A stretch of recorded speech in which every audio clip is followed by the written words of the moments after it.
Test 1, 2, 3, 1, 2, 3, test out.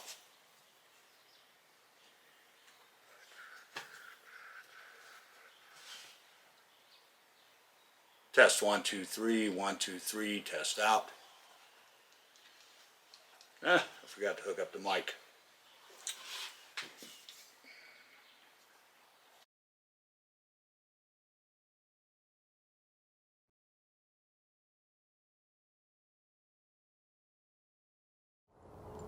Hello, and welcome to my channel. I'm Charles Abels, local photographer in and around the Prescott Valley area. I hope you enjoy my presentation.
This month marks two events.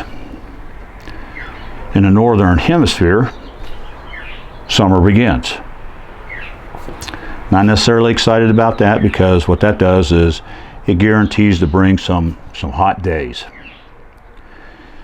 The second event is next week, June 15th, is the start of monsoon seasons in Arizona. I know. Are you excited? I am. Got my gear packed and ready. This year, well, before I begin with the gear, let's talk about something important. Let me throw out there a disclaimer, you might say. I don't recommend folks going out there and photographing lightning, especially during the monsoon season.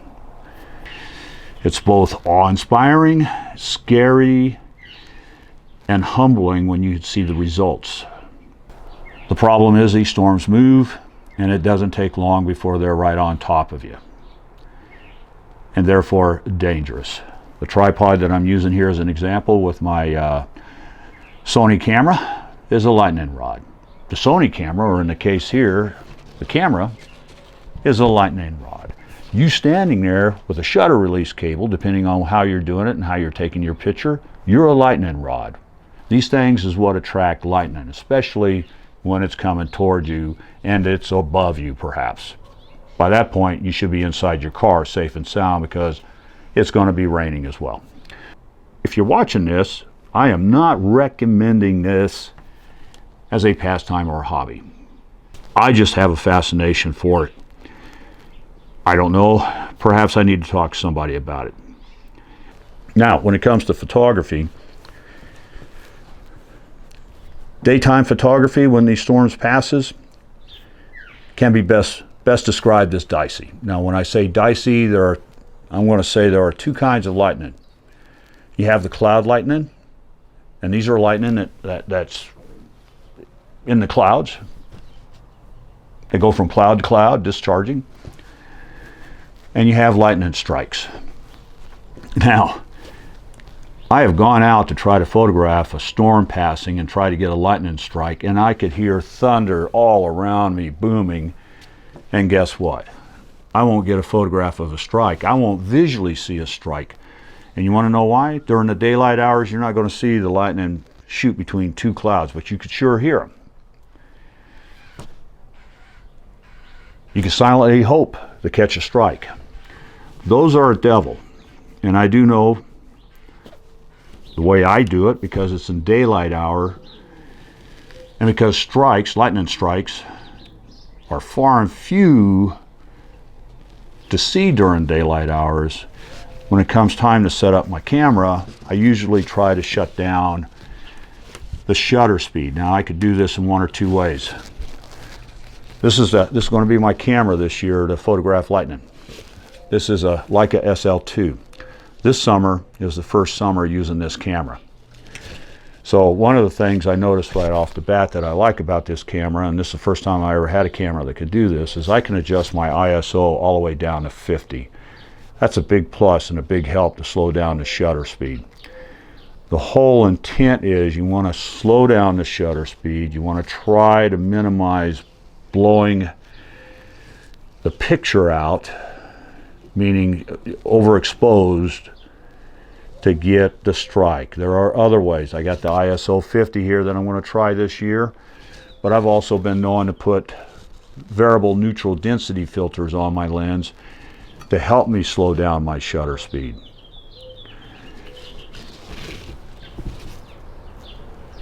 Closing up your aperture is another way. When you close it up, you're allowing very little light to strike the sensor. But the sensor, when you do that, you can also adjust your shutter speed to slow down to let more light in. So there's a lot of tricks that you can do to get the daylight shots. But the problem with the daylight shots, there is no guarantees that you're going to get a strike. And definitely a cloud-to-cloud lightning, it's impossible to see during the daylight hour. The only thing that I could promise you is you could hear a lot of thunder. A lot of thunder, and it could aggravate you because you're waiting patiently to try to grab a lightning. But nevertheless, when you do, it is an accomplishment that I can't even begin to describe. And more often than not, that strike is just phenomenal in a photograph. Nighttime, on the other hand, nighttime, it's how can I best describe it? It is charging, it's exciting, it is fun, because here now there are opportunities to catch lightning going clear across the sky. It's just phenomenal at night because you can see it. You can record it on the camera.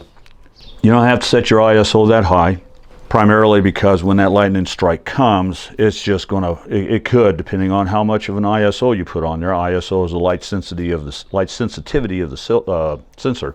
If you have the sensor too sensitive, the ISO too sensitive, it could just blow out the picture. I mean, it's just, everything is bright. You won't get the well-defined look of the lightning. These are things you have to consider. More often than not, when I use this camera, now like I said, this is a Leica SL2S. This is going to be my main camera. Now, the only thing I want to be probably changing in this camera is the lens, but we'll get to that in a minute. But this is where, when you use cameras such as this, especially your mirrorless camera, I go to manual and use everything in my manual mode. I want to make this camera bow to my beck and whim, and so I go to manual. And believe me, I love manual photography. It's because you can make your camera do whatever you want to do. So when I go out to photograph lightning, day or night, I'm generally in the manual. Lenses, now, after much review and everything else,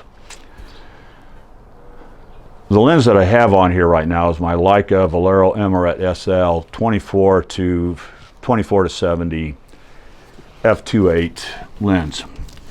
It's a very remarkable lens, but it is a heavy lens.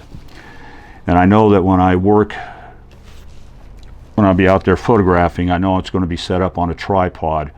And the one thing that's happened to me a couple of times is because of wind, I've had my tripod just tip over with my camera and everything falling over on the ground. On that note, today I'm going to take time and I'm going to order a prime lens. Now, this is a zoom lens, 24-70. The prime lens is just generally one focal length. That's it.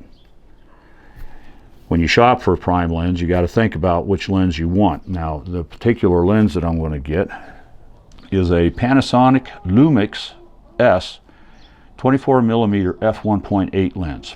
There are fundamentally three things about this lens. One, it's 24mm. For this camera here, large format or large sensor, I'll think of the appropriate term. But nevertheless, the 24mm lens is the best for landscape shots.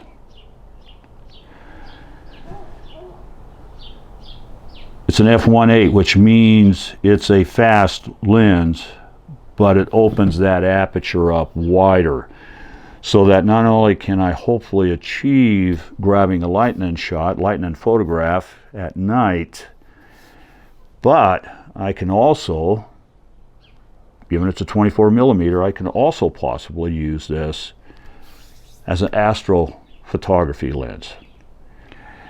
And let me see, we got the Panasonic 24mm. Oh, and the highlight. This is important. What caught my attention? This is the biggest thing, and this is why I look for cameras and lenses that are weather sealed. This is very important, because if you're out in a monsoon storm, as an example, chances are you're going to get hit with rain. It's a given. And when you're really hit with rain, you're going to fall back into the comfort of your car, because depending on the camera you have, your camera can't tolerate it. So the minute you start feeling the drops, you're packing and going. I have a terrible habit of staying a little longer outside to try to grab the last photograph of a lightning. And so when I look for my lenses and look for my cameras, I look for two things: weather sealed and temperature. In this particular case, this lens, the highlight here is it's a weather sealed construction. So not only is I know my camera is weather sealed, but attach it to this camera, the lens to this camera, that guarantees that if I stay out a little longer than I should,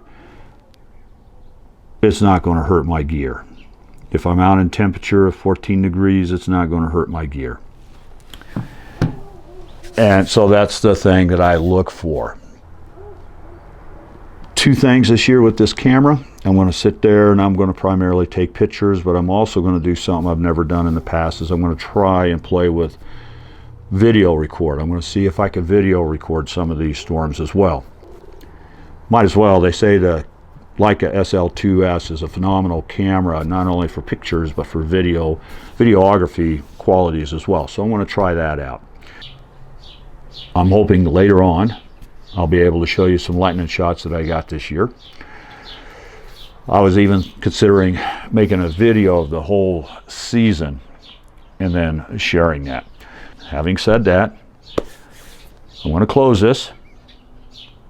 I'm going to wish myself luck for this year, because the one thing about monsoon season in Arizona, you could hope that it's going to be awesome, but unfortunately there have been some monsoon season that's it was terrible. I mean, it was dry, it was just miserable, but I'm hoping for a lot of rain, because we need rain out here in the Southwest. So without further ado, we'll catch you later.